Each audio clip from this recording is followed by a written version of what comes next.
다음에 세 번째는 복지국가의 원리입니다. 자, 복지라는 개념 여러 번 이야기했었죠. 모든 국민의 인간다운 삶을 보장하는 무슨 국가를 지향한다? 복지국가. 복지라는 개념은 누가 개입해달라는 얘기예요. 예, 국가가 개입해달라. 그전에는 뭐였어요? 무슨 권리를 중심으로? 자유권을 중심으로 이루어져 있단 말이야. 근데 헌법에는. 그런데 그렇게 되다 보니 뭐 경제적으로도 개인의 자유에 다 맡기는 거야. 그러니까 잘 살고 못 사는 거. 그 다음에 시장의 어떤 지배적인 위치를 점하고 있는 일부 기업들이 이걸 다 시장을 잠식하는 거죠. 아니면 뭔가 해결할 수 없는 자유로운 사람들의 경제 활동에 맡겼음에도 불구하고 해결할 수 없는 혼란 상태가 한단 말이죠. 그래서 이러한 것들 때문에 이걸 해결하기 위해서 누구의 역할이 적극적으로 요청된다? 국가의 역할이 적극적으로 요청된다. 자, 그렇다면 이 내용이 우리 헌법에는 어떻게 되어 있을까?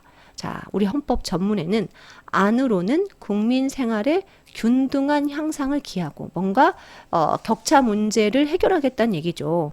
그 다음에 이런 문제 때문에 실업 문제도 많이 발생할 수 있잖아. 그런 문제는 국가가 어느 정도 개입해줘야 한다. 왜냐하면 모든 국민은 무슨 권리를 갖고 있다. 근로. 일할 수 있는 권리를 갖고 있다. 실업자 문제도 국가가 개입해서 해결해 줘야 된다. 어느 정도 근로자의 고용 증진과 또 적정 임금 보장에 노력해야 하고 법률이 정하는 바에 의해서 최저 어느 정도 임금을 받을 수 있도록 국가가 보장해 줘야 한다. 전부 다 누가 개입해야 된다는 얘기예요. 국가가. 그리고 모든 국민은 인간다운 생활할 권리를 갖는다. 그리고 경제에 관한 국가가 뭐를 할 수 있다? 규제와 조정도 가능하다. 뭔가 국가가 개입을 통해서 복지를 증진하는 내용이 되겠습니다. 그러면 이것을 실제 우리 사회에서 어떻게 실현하고 있는지 실현 방안 볼게요.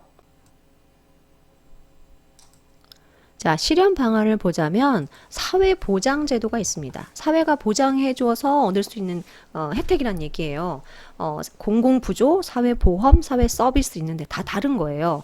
사회보험은 뭐냐면 그러니까 우리 보험 들잖아요. 그래서 뭐 일정 부분 돈을 계속 납입하고 문제가 생겼을 때 보험료를 이렇게 도움을 받아서 문제를 해결하잖아요. 그거를 이용을 해서 국가에서도 사람들한테 일정 부분 요금을 돈을 받고 국가에서도 일정 부분 지급을 한 다음에 어려운 문제, 뭐 실업 문제가 발생하거나 아니면 질병 문제가 발생했을 때 국가가 낸 돈과 사람들이 낸 돈을 통해서 도움을 받을 수 있는 제도예요.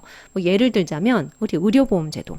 의료보험이 다 내잖아요. 그런데 병원 갈 때 조금씩 지원을 받죠. 이런 것들. 아니면 실업을 겪었을 때 국가로부터 일정 부분 또 보상을 받는 거. 이거 다 전부 우리가 조금씩 낸 보험을 통해서 보장을 받고 있는 제도. 그 다음에 공공부조는 뭐냐면 구체적으로 기초생활이 정말 어려운 사람을 찝어요. 그래서 정말 최저생활이 안 되는 그런 사람들을 소득에 따라서 찝은 다음에 그 사람들한테 경제적인 혜택이나 뭐 현금이나 무료 서비스 이런 것들을 제공해 주는 게 공공부조야. 그 다음에 사회 서비스는 여러 가지 국가나 민간 단체에서 하는 서비스들, 뭐 다문화 가족을 위한 서비스, 뭐 돌봄 서비스, 청소년 서비스 이런 것들. 이거 다 사실은 누가 보장해줘야 되는 것들? 국가가 보장해줘야 되는 것들. 그래서 사회보장제도가 어디에 들어가는 개념? 복지국가의 원리에 들어가는 실현 방안이다. 또 하나는 인간다운 삶의 보장을 국가에게 요구할 수 있는 그 권리가 우리 헌법에서는 뭐라고 표현된다? 아까도 잠깐 이야기했는데 사회권. 자, 국가가 보장해줘야 내가 얻을 수 있는 권리. 예로는 교육받을 수 있는 권리.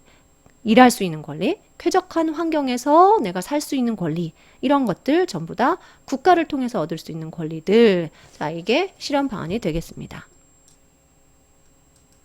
네 번째 문화의 국가의 원리는 국가가 문화의 발전을 적극적으로 도모해야 한다. 그러니까 개인의 문화 생활도 보장하지만 그 나라 전체의 문화의 발전을 위해서도 국가가 노력해야 한다는 뜻입니다.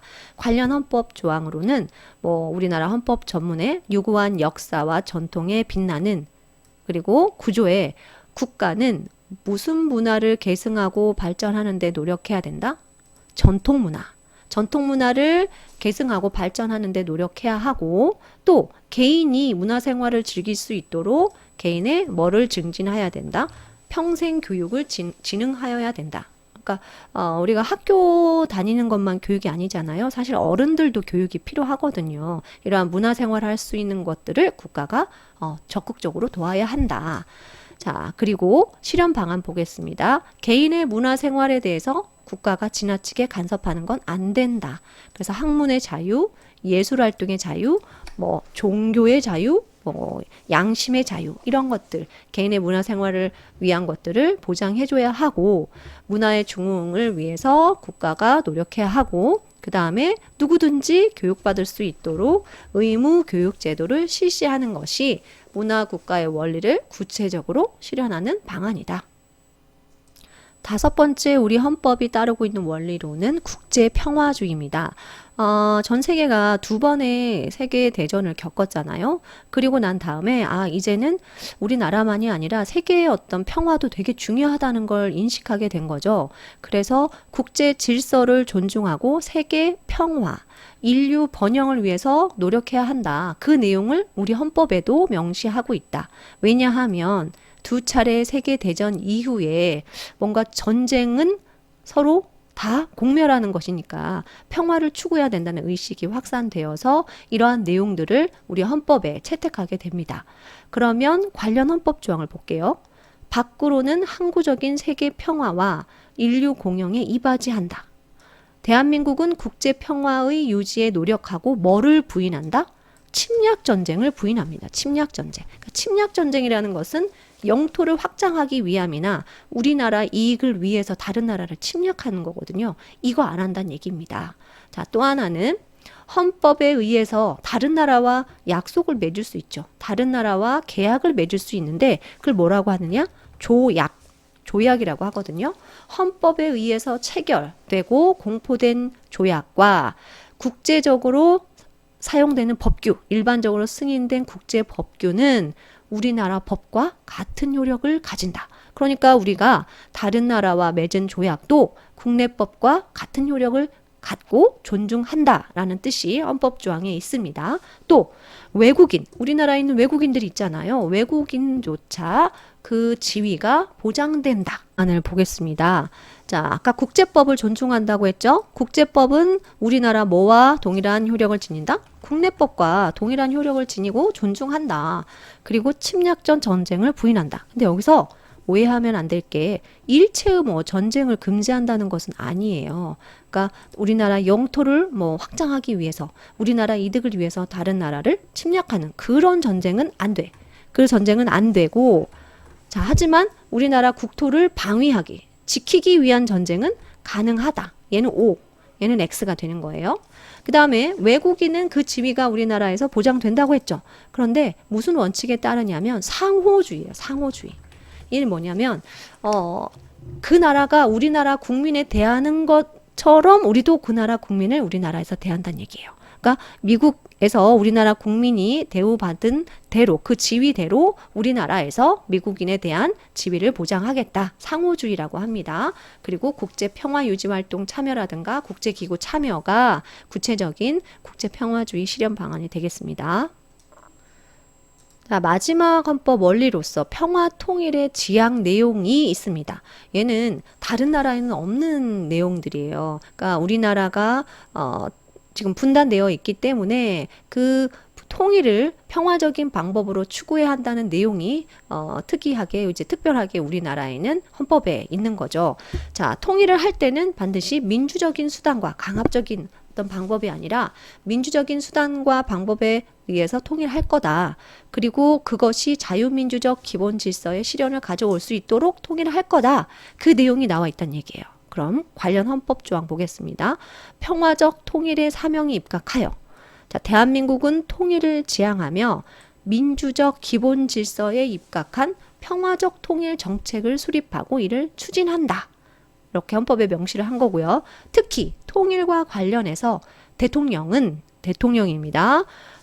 평화적 통일을 위한 성실한 의무를 진다라고 해서 대통령의 의무도 통일과 관련된 대통령 의무도 규정하고 있죠.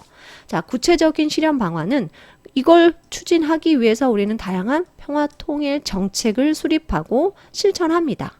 통일에 관련된 여러 정책을 수립하고 실천한다는 얘기예요. 그리고 뭐 남북한 경제 교류, 문화 교류, 뭐 협력 강화, 그리고 북한에 대한 인도적 지원 뭐 이런 것들이 평화 통일을 지향하는 내용들이 되겠습니다. 자, 여기까지 해서 우리 헌법 규정에 나와 있는 전반적으로 흐르고 있는 정신들 6가지 헌법의 기본 원리를 살펴봤습니다.